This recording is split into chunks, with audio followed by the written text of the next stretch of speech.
Bon, on va démarrer. Alors, avant de démarrer, d'abord, je vous souhaite le bienvenu pour le deuxième cours.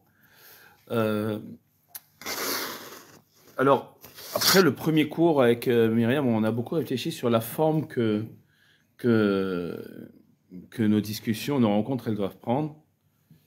Et puis, on s'est dit qu'on devrait peut-être essayer de faire quelque chose de peu plus, disons, interactif, où chacun peut s'exprimer, etc., pour essayer ensemble d'arriver à... Alors toujours en essayant d'orienter selon ce que... toujours dans l'idée de trouver, d'essayer d'avoir des kélim, des outils qui pourraient nous aider dans nos relationnels avec, dans le couple ou dans le cercle amical, Birlal. Mais donc essayer de trouver petit à petit, en essayant de chacun donner sa petite idée sur les thèmes qu'on va essayer d'aborder, pour arriver à une sorte de consensus sur la définition et sur la manière d'aborder ces choses-là, ces notions-là, dans le quotidien. Alors, on va essayer d'aborder un thème ce soir qui est, à mon avis, qui va pas, dont une seule soirée ne pourra pas suffire, parce que c'est un thème très très large. C'est le thème de la vérité, le thème de l'honnêteté, la fidélité, la vérité, toutes ces notions qui, a priori, est une notion de base pour pouvoir vivre en harmonie, on va dire, un couple et une vie de famille, Birlal. Parce que je pense qu'on est tous d'accord que s'il n'y a pas de vérité, s'il n'y a pas d'honnêteté, s'il n'y a pas disons, de fidélité, alors difficile de faire confiance à la personne, et une vie de couple sans confiance, c'est une vie qui va droit dans le mur. Je pense qu'on est d'accord avec ça, non? Hein, peut-être que j'aurais dû peut-être lancer le débat, mais je pense que là, sur cette base-là, je crois qu'on est tous d'accord. Pourquoi la vérité? Pourquoi ce thème de la vérité? D'abord parce que c'est un thème qui nous a, Myriam et moi, heurté ce Shabbat, lorsqu'on a lu ensemble la paracha de la semaine. Et quand on relate la paracha de la semaine, je ne sais pas si vous l'avez lu. Toldot. C'était Toldot, ouais. Et donc la paracha nous raconte que Yaakov, un de nos patriarches, celui qui va créer les 12 Shvatim, et donc le Ham Israël, donc le peuple d'Israël. Donc c'est le fondateur du Ham Israël, on va dire. Sur lui, dans la Gemara, on dit que c'est le symbole même de la vérité. Comme on dit, Titen emet le Yaakov. C'est une phrase qu'on dit très très souvent, hein, dans la Tfila, etc. Titen emet le Yaakov, qu'Hachem, il a donné la vérité, celle, pas n'importe laquelle, celle de Yaakov. Et quand on raconte la paracha, qu'il a pris la bracha de son frère, il s'est fait passer par son frère, pour son frère. Alors, ça heurte quand même, parce que de quelle vérité parle-t-on? Comment te revendiques-tu d'être le porte-parole de la vérité, le drapeau de la vérité, mais en s'étant octroyé la bracha de son frère en se faisant passer par son frère? Oui, mais ce qui est normal en fait, parce que officiellement, on a toujours dit que dans les jumeaux, le premier-né, c'est l'aîné. Et en fait, dans la Torah, c'est pas ce qui est dit. Le deuxième qui est né, c'est l'aîné, parce que le deuxième, il pousse le premier à sortir. Et d'ailleurs, médicalement, maintenant, depuis quelques années, médicalement, ils le prouvent. Eux-mêmes, médicalement, les médecins le disent. Officiellement, le premier qui sort, c'est l'aîné. Officieusement, l'aîné, c'est le deuxième. D'accord, mais sans parler trop de droit d'aînesse, il y a bien dans l'histoire relaté que Yaakov s'est déguisé en Esav. À la demande de sa mère, d'accord, il aurait pu refuser.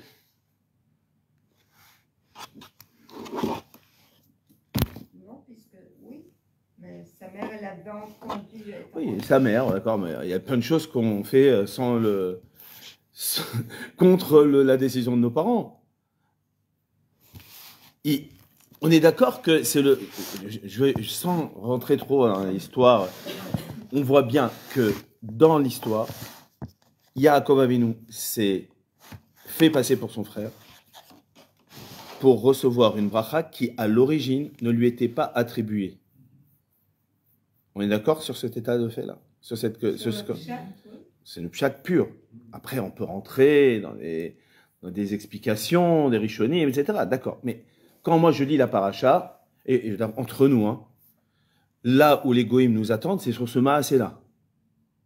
Sur cette action. Ils nous traitent de voleurs et de menteurs parce que Yaakov a fait ça.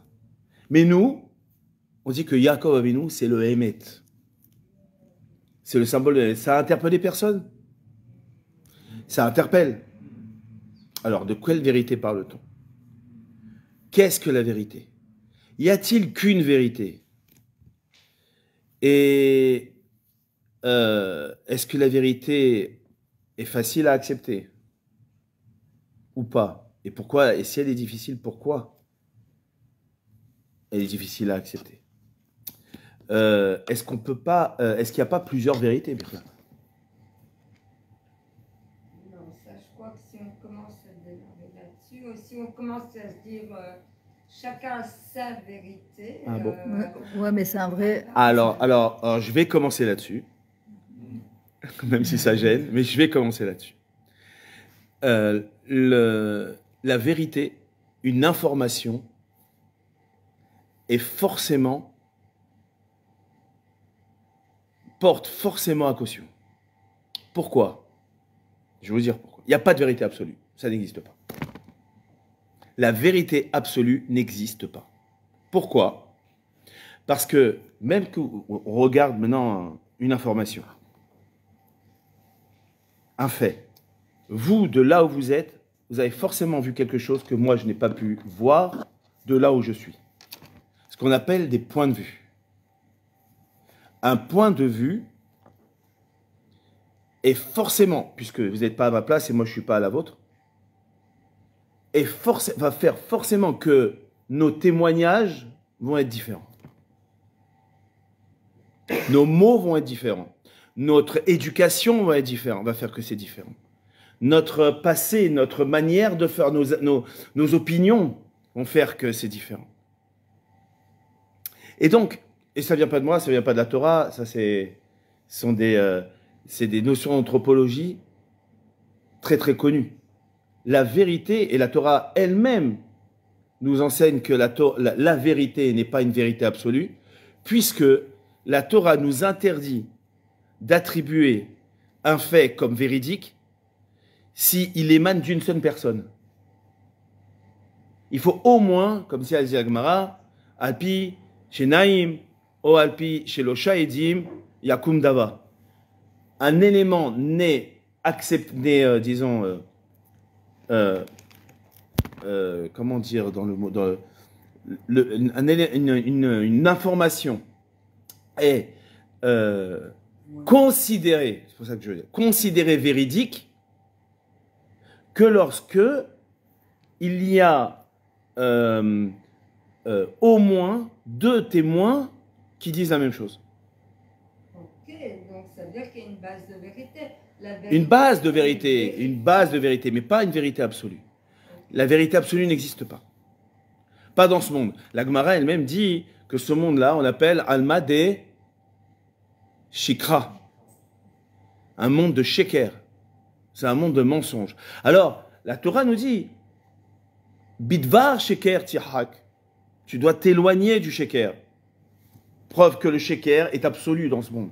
Ce qui est plus absolu, il y a comme ça, il y a un pit de gamme français qui dit quand la vérité prend l'escalier, le mensonge prend l'ascenseur. Hein, c'est bien pour dire que ce qui est prépondérant dans ce monde-là, c'est plus le sheker que la vérité. Et c'est terrible parce que quand on veut, par exemple, fonder une famille, fonder un foyer, fonder un ménage avec un ben-zoug, un conjoint dans la Torah, la première chose qu'on recherche, c'est le Hémet. C'est quelqu'un qui recherche au moins le émet. Pas qui est forcément émet, parce que... Une fois, il y avait dans une université aux États-Unis,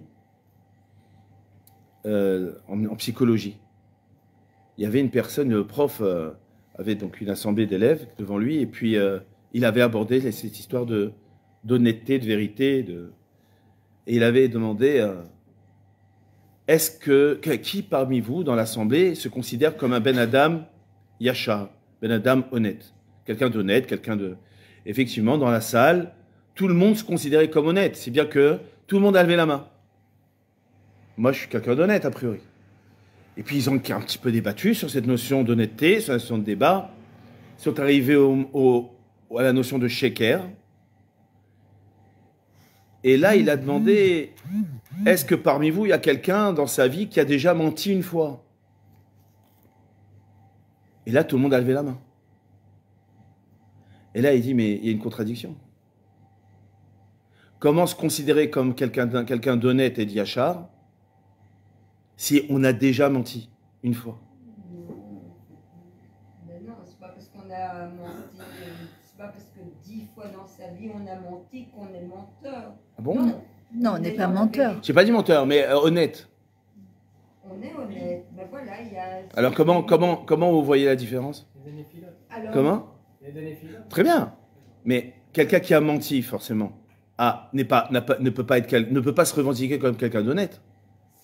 Sinon, qu'est-ce qui est quelqu'un de malhonnête alors? Venez, on définit la malhonnêteté à ce moment-là. C'est quelqu'un qui va avoir le mensonge récurrent. Mais qui va placer le curseur de la récurrence? Si quelqu'un, on sait qu'il ment, à chaque fois il raconte des salades ou des bobards, alors il fait sa réputation tout seul. Alors attends. Si quelqu'un ment une fois ponctuellement et un petit mensonge, ça fait pas vu quelqu'un. Ah, très bien. Très bien. Donc, une fois ponctuellement, mais tous les combien? X temps, je sais pas, 6 mois, 1 an. Et si maintenant quelqu'un il fait un gros mensonge, mais tous les ans? Ça dépend de la raison du mensonge. D'accord, mais ça reste quand même de la malhonnêteté. Ceci dit, tu as mis le doigt sur quelque chose qu'on va développer. Il y a des mensonges que c'est pour le honnête, enfin, c'est pour le shalom. Ah, il y a des mensonges. Donc il y a des choses. Ah, très bien. On nous dit que ça devient de l'émet. Alors, très bien. Ah non, j'ai pas dit ça. Je crois pas qu'on dit ça. Il y a un Pour le bien de Alors, vous êtes en train de dire, c'est comment votre prénom, pardon? Sarah, vous êtes en train de dire qu'il y a des mensonges qui sont honnêtes. pour le shalom. Il y a des mensonges malhonnêtes. Moi, j'essaie de comprendre. Hein. Il y a des mensonges qu'on fait pour le shalom. Ah, pourquoi le shalom, ce serait une valeur sûre où on a le droit de mentir? C'est ça qui construit tout. C'est ça qui construit. Mais est-ce qu'on pourrait construire du shalom, donc un couple, sur la base de mensonges? Pour le shalom? non, le C'est mensonge exactement ce qui pas, s'est mais passé avec c'est la première, c'est qu'il y a un mensonge pour un mal pour un Alors, bien. on va essayer de comprendre ça. Ça, c'est quelque chose que je voudrais comprendre.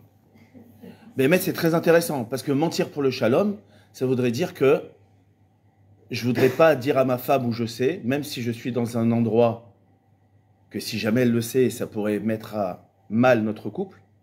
C'est pas dans ce. C'est du shalom. Il y avait une histoire- Je veux pas lui dire. Alors, c'est quoi la définition du shalom? Si vous vous mettez dans une situation où vous savez que vous êtes en tort et vous allez mentir pour vous en sortir, c'est pas un mensonge pour le shalom. Ouais. C'est vous cherchez la situation, vous cherchez la. Ah, c'est très intéressant. Si on vous pose une question, je sais pas moi, votre femme elle vient me voir, elle fait je suis jolie et mon pull marron me va bien, de lui dire oui, ce n'est pas un mensonge, c'est du shalom, c'est le shalom bayit. Et le shalom bayit est plus important que l'émet. Et donc de là, ça vient que le mensonge devient du émet. Et pour le shalom, En fait, c'est la kavana que c'est tu la mets. kavana. que tu On ne mets pas dans- chercher à mentir. Ouais. On ne cherche pas à mentir. On se retrouve juste dans une situation qui fait que pour le shalom, pour mon shalom bayit, pour shalom avec X personnes ou quoi, je suis amenée à dire quelque chose qui potentiellement pas. Est-ce que Oui. quand vous parlez, je peux vous filmer ou tu préfères pas? Pas ouf. Non, parce que non, mais je respecte. C'est parce qu'il y en a qui ne disent même pas en rêve. Bon, en tout cas, j'ai lancé le débat, j'ai lancé l'idée. C'est très intéressant ce que vous avez dit. On va essayer de travailler un petit peu sur ces deux choses. C'est vrai que c'est intéressant. Quand mon épouse me dit « Est-ce que je te plais comme ça ?» Même si c'est pas vrai, est-ce que j'ai le droit de dire « Oui, tu me plais ?» ou non? Est-ce que la Torah l'autorise, Birkla? Je voudrais savoir, on va voir, on va essayer de réfléchir. C'est ce qu'Hachem a fait. On va essayer de réfléchir là-dessus. Hein? Est-ce que je te C'est arrondir les angles, c'est ce qu'Hachem a fait avec Abraham. Non. Arrondir les angles, ça veut Non, dire quoi? La manière dont tu s'habillé ou Mais maquillé le ou arrangé, mensonge pour le shalom, et elle vient et te je dit, est-ce crois que je te plais pas, comme ça? sauf en Et cas toi, de guerre, tu dans des t'aimes pas du tout. situations extrêmes. Alors, est-ce que tu as le droit de On a le mentir droit de mentir. pour ne pas la mettre mal à l'aise ou tu dois te remettre et lui dire non, c'est Non, horrible? je suis pas juive. Son repas, t'as pas aimé son repas. C'est une question de vie ou de mort. Mais alors, on va essayer de sortir avec des klalim, pas qu'avec des exemples. Alors, Alors, si c'est- c'est dans c'est On le- va essayer de trouver, on va essayer de trouver des principes qui vont pouvoir nous aider, nous, dans la vie de tous les jours. Est-ce que j'ai le droit de mentir? Mais est-ce que j'ai le droit de mentir à moi-même, Birlal, moi? C'est la stire taïmet, C'est dommage, c'est une perte de temps. qui est possible. Pourquoi c'est une perte de temps? C'est le but du Se cours. mentir à soi-même, Ah. c'est perdre de temps. Oui, bien sûr. De toute façon, on se manque à soi-même, les autres, ils sont pas aveugles. Des fois, se mentir à soi-même, c'est vraiment une perte. Des fois, on se rend compte qu'on s'est menti à soi-même Ça prend très des- tard dans la Ouais, vie. ça prend des années parfois. Très très tard dans la vie, on se rend compte que finalement, c'est pas qu'on a fait des erreurs, c'est qu'on s'est menti à soi-même. Il y en a qui font le constat après 70 ans de vie commune, des fois. Hein, une fois, Rabbi Chetrit, c'est un peu comme ça, il raconte, il dit, quand il y a eu un couple qui voulait divorcer, Le couple, la fois chez de sa femme, et fois chez les mains de Madame Chetrit, Odaya, Nathalie, Karma, Karma, Batsada. Kama Batsaada, Madame Chetrit qui est très malade, donc la chambre dédie secours pour sa fois chez les mains. Il avait dit une fois un couple qui venait, donc un couple qui avait vécu très longtemps ensemble, avec des enfants et tout ça, et puis ils viennent pour demander conseil au Rav parce qu'ils voulaient divorcer. Et le Rav leur dit très bien, racontez-moi, chacun individuellement, et puis à la fin, il leur dit, je suis désolé, mais chez nous, dans la religion, on divorce que les gens mariés. Donc vous avez fait semblant d'être mariés pendant des années, mais en réalité, vous l'avez jamais été. Parce que le mariage, c'est pas comme vous croyez, c'est pas des rencontres techniques, on va dire, mais c'est même des rencontres permanentes. Ça veut dire que on se rencontre, on se renouvelle, on se redrague tous les jours. C'est du renouveau tout le temps. Tous les jours, on dit que c'est. Bechazara- Salut Axel, ça va? Bechazara, Bamikvé, On t'attend impatiemment. Tous les jours. On t'attend impatiemment. Tous les jours, tous les instants, pas seulement le mikvé. Non, non, tous les jours. Ce qu'on appelle Zman Ichut. Qui c'est, attendez juste, qui c'est qui veut une pizza? Il y a autre chose, hein, Non, peut-être. on va les commander maintenant, donc n'hésitez pas, ça fait partie. C'est quoi, on va faire passer une feuille et puis chacun va écrire. Comme ça, on va gagner du temps. Mais moi j'ai une question par rapport au mensonge justement. Ouais. On a le droit de. Si on regarde en arrière pendant la guerre mondiale, il y a eu beaucoup de gens. Très bien, c'est ce qu'elle a dit, ouais. Mais pas seulement à la guerre mondiale. On a vu par exemple en Espagne, l'Espagne d'Inquisition, on a vu que des juifs se faisaient semblant d'être convertis au christianisme, alors qu'en cachette, ils continuaient à être juifs. C'est du mensonge. C'est du mensonge, mais je vais dire pire que ça, parce qu'il y a des fois des cas où mentir à l'État, ok, ça relève de la survie. Parce que qui dit la vérité? L'État donne une loi. Est-ce que cette loi-là, elle est légitime de l'obéir? Est-ce qu'il faut obéir une loi? Qui impose une vérité? Alors on va dire, puisque ça a été voté, et que normalement c'est devenu une loi, c'est devenu une vérité. La désobéir, ce serait mentir, ce serait défier la vérité. Ouais. Alors si maintenant une loi est illégitime, est-ce que ça fait de moi un menteur? Moi, c'est comme tout le monde. Est-ce que ça fait de moi quelqu'un qui défie la vérité? En Espagne de l'Inquisition, la loi c'était que tous les juifs doivent se convertir au christianisme. Le juif qui fait ça en cachette, il est contre la vérité.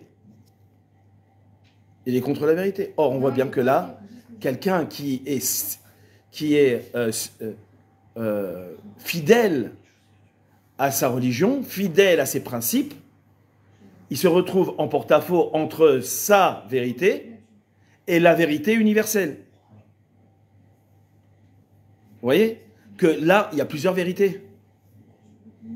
Et défier la vérité universelle, Ça fait de moi, pour l'universel, un menteur, un défiant, quelqu'un qui vient contre la doxa. Oui.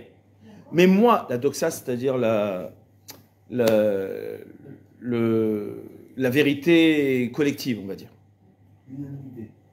Pas l'unanimité. L'unanimité, c'est qu'une seule. Il peut y avoir une vérité collective où il y a plusieurs dissensions, mais que la majorité a décidé que c'était la vérité. Si moi, je désobéis à cette loi, comme les lois fascistes, par exemple, pendant la Deuxième Guerre mondiale, mais il y a plein de lois. Il y a même des lois actuelles qu'on trouve illégitimes, qu'on est obligé d'obéir. Car les défier, ce serait faire de nous des gens qui sont en désaccord avec la vérité. C'est pas en désaccord. Avec la vérité, avec la Non, loi. Mais la loi, c'est la vérité. il y a un Ah si. Puisqu'on a décidé collectivement que c'était ça la vérité. Ah mais si. C'est pas parce que on la- connaît la vérité. Si je désobéis, donc je suis contre la vérité. Absolue. Non, La vérité collective. non, ça veut pas dire qu'on est contre la vérité, ça veut dire qu'on est rebelle. C'est un synonyme. Par mensonge, c'est pas, on n'est pas. Être contre la vérité, c'est être rebelle.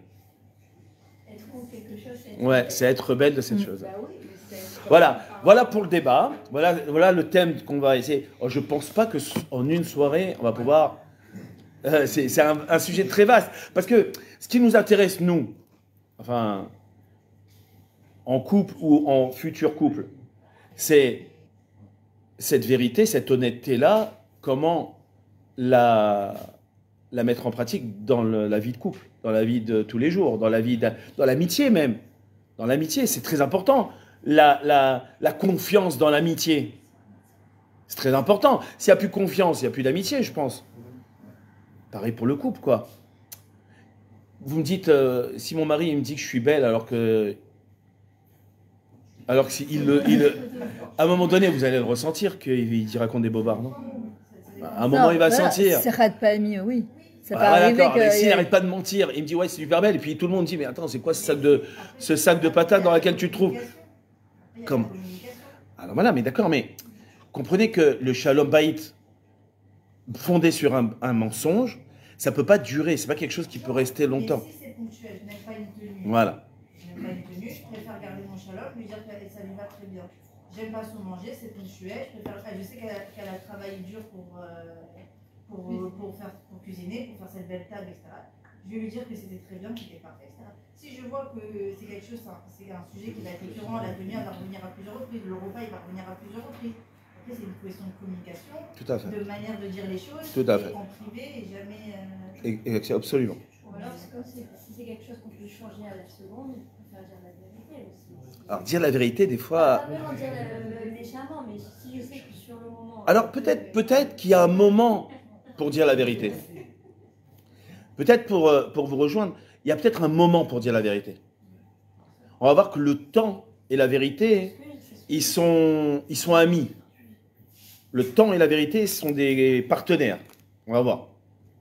Hein, des fois, dire très brutalement la vérité, on n'est pas prêt. Peut-être qu'il faut être prêt pour entendre la vérité aussi. Voilà. Pas répondre à chaud. Voilà. Donc là, je laisse la parole à Myriam. Maintenant, on va revenir sur. Ça va être interactif, ça va être quelque chose de sympa. Ok. Ah, non, parce que, je sais pas du tout. Vas-y. Ouais. Alors bonsoir d'abord. Alors comme j'ai expliqué, c'est vrai que c'est toujours très gênant ce genre de soirée. On ne sait pas très comment se positionner, on ne sait pas qui va avoir. Est-ce que ça va être encore un truc banane et puis on va rentrer chez soi encore déçu? Alors c'est ce qu'on a expliqué avec Raïm la semaine dernière, il y a 2 semaines. C'est que ce qu'on essaie de créer, c'est une communauté sur du long terme. Donc forcément, en fait, ça ne dépend pas de nous, ça dépend de vous. C'est chacun qui amène un ami, qui amène une amie, et je trouve ça très courageux de la part de Kourava d'être venu de Tibériade ou de Franck d'être venu du Gush Etzion, de Migdal Oz. Je trouve ça aussi courageux de venir de Ranana, d'accord? Et ceux de Natania aussi, parfois, tu n'as pas envie de sortir de ton lit et tu préfères voir une série. Mais vraiment, on a un peu tout Israël ici. Voilà. Donc, je trouve ça très courageux. Et c'est toujours une situation qui n'est pas très néima, d'accord, pas très agréable, mais on peut la rendre agréable. Voilà, c'est vraiment essayer de se détendre. Notre but vraiment, c'est que vous soyez le plus détendu possible. On fait le maximum, c'est Hachem de toute façon qui gère des choses. Et puis, encore une fois, parfois, c'est Chaver mais Chaver, d'accord. Et puis, parfois, quelqu'un il va voir, il va penser à une amie ou un ami, etc. Axel, il va commander les pizzas. Les commandes, voilà. Et de quoi Je gère l'intendance. Voilà. Juste si possible qu'ils nous mettent du coca et de l'eau, on a oublié. Avec peut-être du coca, une ou deux bouteilles d'eau et des verres. C'est pas des bouteilles, c'est des petites bouteilles. Ils ont pas les grandes. Vous n'avez pas précisé dans celui qu'on Non, on a oublié. En fait, j'ai pris ma voiture. J'ai pris ma voiture et de prendre la sienne. Et en fait, il y avait les bouteilles d'eau dans sa voiture. Donc, ouais. Non, ça c'est pas, les pollutions sont arrivées, il n'y a même pas à boire. Ah, il y a à boire. Il y a du Il y a du thé vert. Ok. C'est bon, tout le monde a choisi ce que vous voulez. Pizza, pâtes, salade. Il y a les salades. Des salades, Pour ceux qui pizza, sont- pâtes, salade. D'accord. Light. Ah, il y a des salades. Ouais. Allez, vas-y. Je sais pas ce qu'il y a, moi, comme salade. Choisis ce que tu veux. Par salade, tu choisis ce que tu veux. Tu Ouais, mets ton mais- prénom et tu Ah, choisis ce mais que je tu sais veux. pas que c'est comme salade. Il y a quoi, tu sais pas? Togo, il y a du togo. Tu choisis ce que tu veux. Ah, salade. Marqué salade. Avec du fromage. Fromage, Mais saumon. mets ce que tu veux. Ah, Ah, saumon. vous n'avez pas répondu Voilà. pourquoi est-ce qu'il a. Si tu veux quelque chose. Alors, on va revenir Alors, sur regardez, Maaseh Yaakov, d'accord moi On déjà, va je regarder, voudrais, on va je regarder. voudrais vous poser une Justement. question. D'après vous, d'abord, c'est quoi la valeur par rapport à la vérité? C'est-à-dire la valeur de la vérité. Parce que, en fin de compte, voilà, on parle pas que de couple. On parle dans le rapport avec les enfants, on parle dans le business, on parle même dans la Vodat Hashem. C'est très rare aujourd'hui de trouver des gens, malheureusement, qui sont... Parce que la vérité, en fait, elle nous met... Attends, désolée, parce que je ne vois pas trop là. Qui nous met en fait, qui nous met en harmonie. Pardon. Qui nous met en harmonie avec notre corps, notre nefesh et notre neshama. C'est très embêtant en général. Les gens, il y a echad bapé, echad balev. C'est-à-dire, je parle avec ma bouche et je pense autre chose avec mon cœur. La majorité des gens, c'est comme ça. Pourquoi? Parce que on veut montrer une image de nous à l'extérieur qui n'est pas vraiment nous-mêmes. Et pour démarrer une relation, l'homme échané dans le boulot, que ce soit avec des enfants, que ce soit des relations sociales ou familiales, la chose la plus essentielle, en fait, c'est d'être émet. Alors, pour revenir sur ce que Chaim disait, déjà, le émet, il y a le émet et le émet la mytho. Il y a le émet selon ce qu'Akadosh Baruch Hu, comment il voit le monde et comment il perçoit le monde. Et c'est pour ça, moi, je me rappelle, ma rabbinite, elle me disait toujours, quand je arrivais à Bétar, quand tu ramènes une situation, dis toujours, il me semble comme moi je l'ai vu. Parce qu'il y a des fois, tu vas dire, il y a des gens qui vont dire, mais si, je te dis, j'ai vu, c'était comme ça, etc. Mais c'est avec mes yeux à moi. Et c'est pas forcément. D'ailleurs, c'est quoi la difficulté dans le couple? C'est que parfois, moi, je vais voir d'une certaine manière, mon mari va voir d'une certaine manière. Et en fait, pour arriver au shalom, en fait, c'est déjà accepter la différence et que je ne détiens pas la vérité absolue. Parce qu'en fait, c'est avec ma perception de la vie, c'est avec ma perception des choses que je vais voir ce émettre-là. Et ça, c'est très important à comprendre.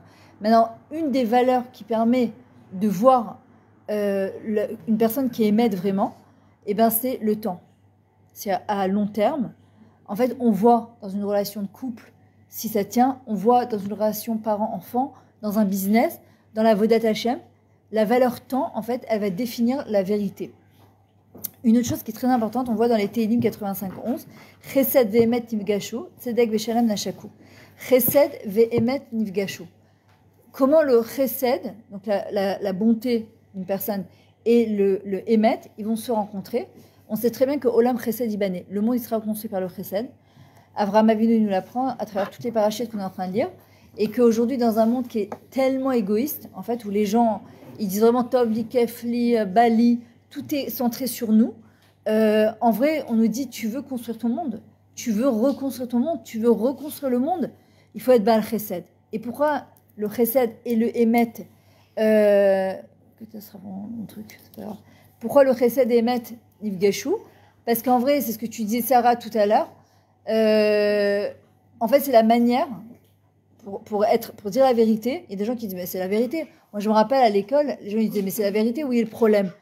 Et pas toutes les vérités ne sont bonnes à dire, surtout dans un couple, dans une amitié. Parfois, on peut détruire quelqu'un avec la vérité. Moi, je vois parfois, souvent, des gens qui vont faire teshuva, par exemple, et ils deviennent tout de suite très extrémistes, et tout de suite, ils pensent qu'ils détiennent le émet, la vie. Et ça, ils ont découvert quelque chose de nouveau, ils sont obligés, en fait, de le... Mais non, en fait, imaginez qu'Adash Baruch Hu, il était émet avec nous, comme parfois les hommes, ils le sont avec nous, mais on ne tiendrait pas une seule seconde sur terre. Hachem, il a une manière, en fait, avec beaucoup de chesed, avec beaucoup de rachamim, avec beaucoup de compassion, en fait, de dire les choses, d'arrondir les angles. Et ça, c'est super important. Et en fait, le chesed et l'émet, en fait, ça va forcément ensemble. Parce que, d'abord, d'être capable, en fait, de voir la vérité ou de voir une vérité, parce que je disais tout à l'heure, c'est la manière dont je vais le dire. On a le droit, même dans un couple, de presque tout dire, mais tout est dans la manière de dire les choses. Le truc, c'est que c'est parce que je pense. D'ailleurs, regardez dans le Lachon Hara, c'est quoi le problème? Les gens, ils te disent, mais c'est pas du Lachon Hara, c'est la vérité. Merci. Ils te disent, c'est pas du Lachon Hara, c'est la vérité. Mais Hachem, il dit, non, c'est ta vérité. C'est ta vérité. Pourquoi on nous demande de la Tounekafsrou de juger favorablement? Parce que quand je vois une certaine situation, en fait, je vois avec mes yeux à moi. Mais je suis pas à la place de l'autre. Et je serai jamais à la place de l'autre, totalement pour être capable, en fait, de juger une personne de manière complètement extérieure. Et c'est ça la difficulté aussi dans le couple. C'est-à-dire de juger en disant, mais non, mais moi je l'ai vu comme ça, mais moi je l'ai vécu comme ça, etc. Il y a aussi un klal, c'est l'omitvakrim imregashot. Si on peut pas se disputer, débattre avec les émotions d'un ben adam. Et souvent la vérité, en fait, c'est, moi je vois à table par exemple, on a des jeunes, et parfois quand ils débattent, mais ça peut partir en cacahuète, ça hurle, ça crie, et chacun sa vérité, chacun sa justice. Et on a eu ce débat hier cette semaine, Shabbat. J'ai des neveux et nièces qui sont Dati Leomi, Shirut Leomi, Armée, etc. Il y avait une discussion avec ceux qui ont fait la yeshiva, les séminaires, on ne doit pas faire nain. Alors pourquoi quand je dis c'est pas parti en cacahuète, ils ne sont pas disputés, mais c'était chaud. Et en fait, à un moment, on leur disait, mais chacun y va en fait avec ses yeux. Non, c'est ça la vérité, non, c'est ça ma vérité. Et en fait, d'avoir cette souplesse d'esprit, en fait, de comprendre qu'il y a une souplesse d'esprit à avoir. Et en fait, le vrai chesed, c'est d'être capable en fait d'amener une vérité à une personne, mais tout en, moi je sais que c'est un truc que je fais tout le temps par exemple, c'est je prie toujours avant de parler. Quand je dois dire quelque chose à mon mari, à ses enfants, ou à mes enfants, ou à quelqu'un même, je me dis comment moi j'aimerais l'entendre cette chose-là. Comment est-ce que j'aimerais l'entendre de cette manière-là? Comment je vais lui dire pour que Oulo Ipaga, il va pas se vexer, même si c'est la vérité. Mais le but, c'est que la fin ne justifie pas les moyens. C'est parce que j'ai envie de lui dire quelque chose que ça me donne le droit, en fait, de lui balancer ce que moi j'ai envie. Surtout que c'est ma manière de voir la chose à moi. C'est ta vérité. Voilà. Alors, pourquoi c'est tellement difficile d'accepter la vérité? Et ça, je vais mettre le doigt sur quelque chose de très crucial, d'après vous. Pourquoi il y a des gens qui ont beaucoup de mal à accepter la vérité? C'est quoi? Il y a fait. Et c'est quoi le chorage de tout ça en fait? Ça nous remet en cause, ça remet en cause qui on est, ce qu'on a fait, nos actions, nos pensées. Et ça n'est pas forcément. On se fait juger d'une certaine manière, on se fait juger. Et c'est jamais agréable pour personne d'entendre quelque chose, tu as mal fait ça.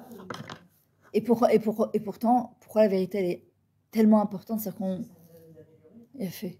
En fait, c'est contradictoire, mais en même temps, c'est-à-dire que sans la vérité, on ne peut pas avancer.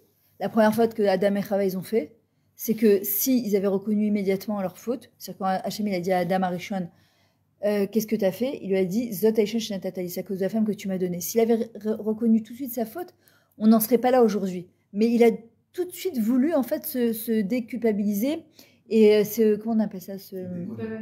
Hein? Déculpabiliser. Ouais, merci. Déculpabiliser et se dédouaner en disant non, moi j'ai rien fait, c'est elle qui m'a celle qui m'a entraîné à faire ça. Voilà. Et en fait, s'il avait tout de suite reconnu, et on n'en serait pas là aujourd'hui. S'il avait dit ça, et c'est pour ça qu'Hachem il a fait tout ce travail. Pourquoi depuis le début il ne donne pas Chava? Il donne une première femme, il dit non, je veux pas cette femme. Après, il lui demande de donner des noms aux animaux, il les met parcours, etc.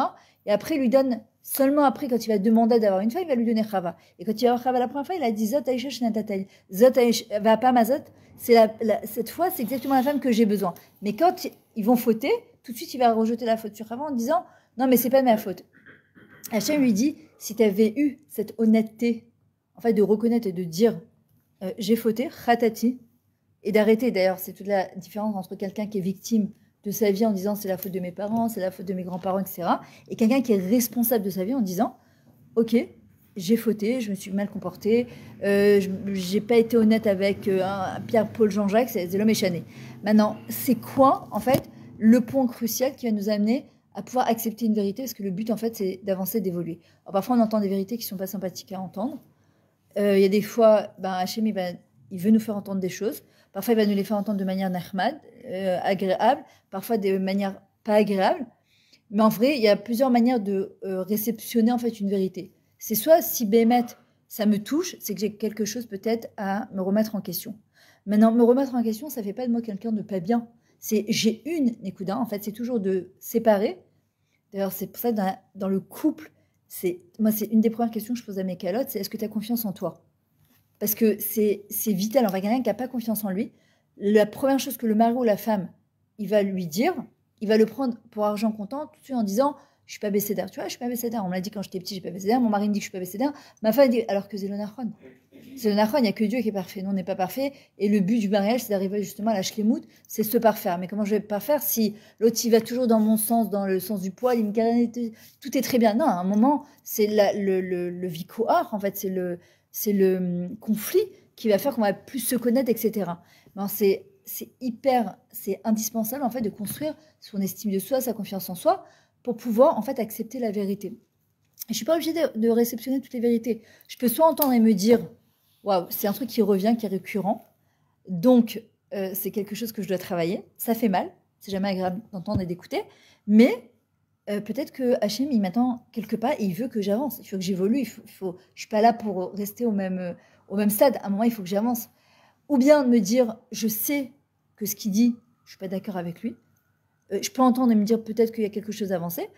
Ou bien me dire, vraiment me poser la question de quelle manière je vais pouvoir avancer. Et au lieu de faire tout de suite du rentre-dedans, d'ailleurs la personne en lui disant, tu peux plus, par exemple dans un couple, par exemple un mari qui va dire à sa femme, demain dans un chidour, ou dans l'homme échané, il va dire, voilà, j'ai remarqué que ci, que ça.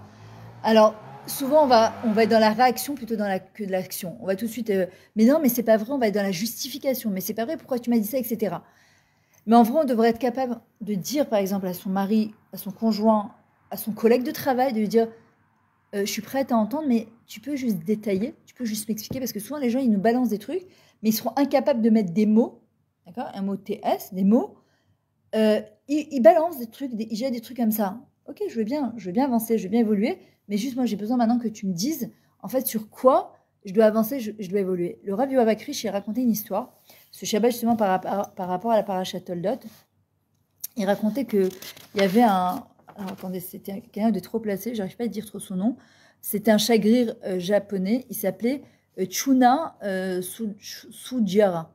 C'est un petit peu compliqué, c'est un japonais, quelqu'un mamage très haut placé, et en fait quand il a compris que les juifs de Pologne qui étaient en sakana, qui étaient encore en danger, et qu'il avait peut-être la possibilité de leur faire un visa, il pourrait les sauver. Donc il est parti voir les gens qui étaient plus haut placés là-bas, au gouvernement, et il leur a dit, est-ce que vous pouvez m'aider à faire des visas?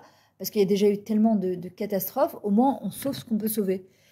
Et le gouvernement a littéralement refusé, ils ont été barre de fer, ils ont dit mais hors de question, qu'est-ce qu'on va se risquer notre vie nous et se prendre la tête, prendre des risques pour des juifs qui n'en valent même pas la peine.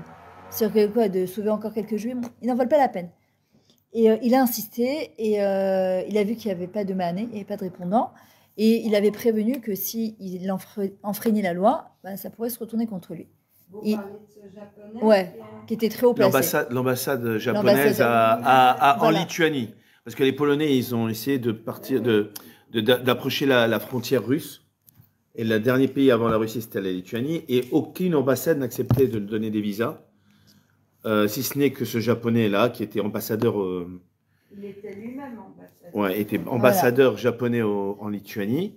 Et voilà, donc la suite est... Voilà, et donc en fait ce qui s'est passé, c'est qu'il va quand même donner des visas. À un moment, il est dans un train, il donne vite sa rotémètre, son tampon, il donne le maximum, etc. Et puis en fait, il y a des juifs qui essaient de monter dans le train. Puis en fait, il voit qu'il ne va pas avoir le temps, le train il va démarrer. Et donc qu'est-ce qu'il fait? Il prend le reste des papiers qui lui restent avec son tampon, il les jette par la fenêtre, il chope un juif, il lui dit, toi, s'il te plaît, continue à faire ce que j'ai commencé à faire, sauve le maximum de vie. Évidemment, il va se rattraper. Il a sauvé quand même 3000 juifs. Hein. C'est énorme. Ouais, il a sauvé 3000 juifs. C'est pas ça l'histoire. Il avait un merveilleux, il avait une très bonne connaissance d'un juif, et ce juif lui a dit: est-ce que tu peux m'aider, ma famille est en Lituanie, il leur faut des visas, ils sont en danger. Ouais. Et il a dit: ok, j'en fais un. Et de ça, il en faut plusieurs. Voilà. Et à ce moment-là, cet ambassadeur lui a dit: moi, je ne peux pas continuer à les faire, je ne peux pas tout faire. Il a dit: ramène-moi des juifs. Et puis, pour finir, toutes les yeshivas sont venues. Et toutes les yeshivas ont fait eux-mêmes les passeports. Après, il va se faire attraper. Ils vont le destituer de ses fonctions. Il va se retrouver à faire un boulot complètement naze. Et il va accepter. À un moment, c'est en Israël qu'ils vont le Russie. En Russie. Donc il va aller en Russie, et à un moment, ils vont quand même vouloir lui poser la question. Pourquoi D'abord, il voulait l'aider, parce que ce qu'il avait fait, c'était quelque chose... Il voulait l'honorer. Voilà, il n'a pas voulu, il a refusé, littéralement. Il a dit: la seule chose que je vous demande, c'est d'aider mon fils à lui payer les études, parce que je veux qu'il... J'ai plus les moyens, mais je veux que vous lui payiez les études. Et puis, il y a des journalistes qui ont insisté pour venir lui poser la question. Mais en fait, d'où ça t'est venu, ce truc-là? T'es pas juif. C'est-à-dire que, c'est quoi ton intérêt, en fait? C'est quoi? T'as tout perdu, c'est quoi ton intérêt? Et au début, il a dit: hors de question, je ne refuse tout journaliste, je refuse toute interview. Et ils ont tellement insisté, il a dit: une question, une réponse. Et en fait, ils lui ont dit: mais c'était quoi ton gorem, en fait, ce qui t'a entraîné à ton dacha, c'est quelque chose de très fort qui t'a entraîné à faire un truc pareil. Et il a dit: il y a des fois, il y a une vérité, en fait, une vérité absolue, interne très très fort, qui va nous pousser envers et contre tout de faire une chose. Et, qui va à l'encontre de la vérité, voilà, de la vérité imposée et extérieure de la société. C'est un peu ce que voilà, j'ai dit au début. Exactement. Et c'est ça qui m'a permis, en fait, d'aller et de faire ce que j'avais à faire, quitte à tout perdre. Et en vrai, Kadosh Baruch Hu, je pense qu'il nous attend tous un jour dans notre vie en tant que Yehudi, dans notre vie dans un couple, dans notre vie, par exemple, avec nos enfants ou dans un travail. C'est ce qu'on appelle la vraie Messirut Nefesh. Être capable, en fait, de dépasser la vérité de la société. D'ailleurs, c'est pour ça qu'Abraham, il a été appelé Aïvri. Aïvri parce que c'était le juif, mais en même temps, mais vert, il était à contre-courant du monde entier. Et en fait, de ne pas avoir peur sans descendre les autres, sans prendre le dessus, mais de garder sa vérité, en fait, à l'intérieur de nous. Et ça, c'est super important. Par exemple aussi, il y a toujours... Mais je pense qu'il qu'Edaï de poser la question à l'auditoire. Est-ce que cet homme-là est un homme malhonnête? C'est japonais. Il est honnête avec lui-même. Oui, mais il est malhonnête avec son gouvernement. Et le gouvernement leur a bien dit: c'est dangereux pour nous. Il met en danger son gouvernement. Mais ça reste des hommes, c'est une loi. Ça reste des hommes avec leur objectivité, leur subjectivité, qui décident ça va se passer comme ça et pas autrement. Ouais, mais... Ce n'est pas une vérité. Ce n'est pas parce que je dis que c'est comme ça que ça l'est vraiment. Ce n'est pas une vérité en soi. Ce n'est pas parce que tout le monde pense la même chose que c'est une vérité. Tout à fait d'accord, absolument. On pensait que la Terre elle était plate, c'était absolument. pas une vérité non plus. Alors qui fixe la vérité alors? Mais je pense que c'est justement, comme vous le dites, qu'il a un peu de lui-même. C'est très subjectif alors. Mais je pense pas, parce que c'est Trouchat Béthel, en fait. C'est très subjectif. Trouchat Béthel. Mais tout le monde ne réagit pas comme lui. Quelqu'un qui est confortable, qui veut rester dans son confort, et qui veut pas braver ni gouvernement, il veut pas passer sa vie en prison, ou il veut pas payer des amendes, il veut pas faire ça, etc. Qu'est-ce qu'il va dire? Moi, je veux pas faire de vagues. Je veux pas faire de vagues. Je veux pas surtout parler. Je veux surtout pas dire que je suis pas d'accord avec ce qui se passe. Ouais. Oui, mais est-ce que ça fait de lui, cet homme-là, un malhonnête? De ne pas réagir à quelque chose qui lui semble pas anormal. Ok? Ça dépend si ça le met en danger. Oui, mais il n'est pas malhonnête avec lui-même? Non, mais s'il n'a pas le choix, il est honnête avec lui-même. Je sais que c'est pas bien, mais je n'ai pas le courage de le faire. C'est malhonnête, ça. Non, c'est quelqu'un qui est honnête, mais qui n'a pas... Alors cet homme-là, celui qui a eu, alors je préfère dire comme vous que ce japonais-là, il est malhonnête mais courageux. Il a été honnête avec lui-même. Alors ça veut dire que les autres ne sont pas honnêtes avec eux-mêmes. Par inversion. Par inversion, si je continue, si je vais dans votre logique. Il n'y a pas de à ce moment-là, il n'y a pas Ils de sont honnêtes, malhonnête, enfin, il n'y a pas de. Chacun agit comme bon. Je pense qu'on peut pas être à la place de celui qui n'aurait pas agi parce que bah, ça remet. Non, ça c'est. Non, ça veut dire Que les gens soient pas courageux, c'est autre chose. On peut pas dire qu'il est malhonnête. Si malhonnête, c'est très fort, ouais. Malhonnête, Oui, c'est la lumière ici. Non, parce que lui, malhonnête avec soi-même, j'entends. Avec soi-même, non, il a pas Qu'est-ce qu'il y a? Elle est où la lumière? Non, il n'y a pas, c'est pas grave. Parce qu'il n'y a plus de batterie, je crois. Ça s'appelle juste qu'il a été honnête. Il sait que c'est quelque chose qui ne va pas, qui n'est pas bien, mais je n'ai pas le courage pour agir. Il est quand même honnête avec toi-même. Je n'ai pas le courage, c'est très honnête et c'est très. Et au contraire, il faut avoir beaucoup de force pour dire que je n'ai pas le courage d'agir. L'honnêteté de le dire. Voilà. Bah, c'est Maître, c'est Maître. Je sais que c'est pas bien, mais je n'ai pas le courage, c'est quelqu'un d'honnête. Stéphane. Ok.